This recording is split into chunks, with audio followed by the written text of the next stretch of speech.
Hi friends, welcome to our channel. ಇವತ್ತು ನಾವು ಈರುಳ್ಳಿ ಬಜ್ಜಿ ಮಾಡೋದು ಹೇಗೆ ಅಂತ ನೋಡುವ. ಒಂದು ಬೌಲಿಗೆ 2 ಕಟ್ ಮಾಡಿದ ಈರುಳ್ಳಿ, ಸ್ವಲ್ಪ ಕರಿಬೇವು ಸೊಪ್ಪು, ಒಂದು 1/4 ಚಮಚ ಜೀರಿಗೆ, 1 ಚಮಚ ಅಕ್ಕಿ ಪುಡಿ, 4 ಚಮಚ ಕಡಲೆ ಹಿಟ್ಟು, ಸ್ವಲ್ಪ ಮೆಣಸಿನ ಪುಡಿ, ರುಚಿಗೆ ತಕ್ಕಷ್ಟು ಉಪ್ಪನ್ನು ಸೇರಿಸಿಕೊಂಡು ಚೆನ್ನಾಗಿ ಮಿಕ್ಸ್ ಮಾಡ್ಕೊಳ್ಳಿ. ಸೋಡಾದ ಪುಡಿ ಎಲ್ಲ ಸೇರಿಸಲಿಕ್ಕಿಲ್ಲ, ಅದಕ್ಕೋಸ್ಕರ ಬಿಸಿಯಾದ 2 ಚಮಚ ಎಣ್ಣೆಯನ್ನು ಸೇರಿಸ್ಕೊಳ್ಳಿ. ಚೆನ್ನಾಗಿ ಮಿಕ್ಸ್ ಮಾಡ್ಕೊಳ್ಳಿ. ಬೇಕಾದರೆ ಸ್ವಲ್ಪ ನೀರನ್ನು ಸೇರಿಸ್ಕೊಂಡ್ರೆ ಸಾಕು. ನೋಡಿ, ಅದಕ್ಕೆ ಬಂದರೆ ಸಾಕು. ಒಂದು ಪಾತ್ರೆಯಲ್ಲಿ ಎಣ್ಣೆ ಬಿಸಿಯಾಗಲಿಕ್ಕೆ ಇಡಿ. ಎಣ್ಣೆ ಬಿಸಿ ಆದಮೇಲೆ ಈ ರೀತಿಯಾಗಿ ಹಾಕೊಂಡು ಬಂದರೆ ಸಾಕು.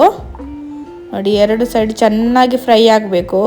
ಮಳೆಗಾಲದಲ್ಲಿ ಕಾಫಿ ಟೀ ಜೊತೆ ಬಿಸಿ ಬಿಸಿಯಾಗಿ ತಿನ್ನಲಿಕ್ಕೆ ಸೂಪರ್ ಆಗಿರುತ್ತೆ. ಒಮ್ಮೆ ಟ್ರೈ ಮಾಡಿ.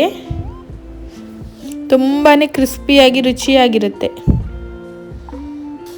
ಈ ರೀತಿಯಾದ ಹೊಸ ರೆಸಿಪಿ ಬೇಕಾದರೆ ಏರ್ ಚಾನಲನ್ನು ಲೈಕ್ ಮಾಡಿ, ಶೇರ್ ಮಾಡಿ, ಸಬ್ಸ್ಕ್ರೈಬ್ ಮಾಡಿ. Thank you.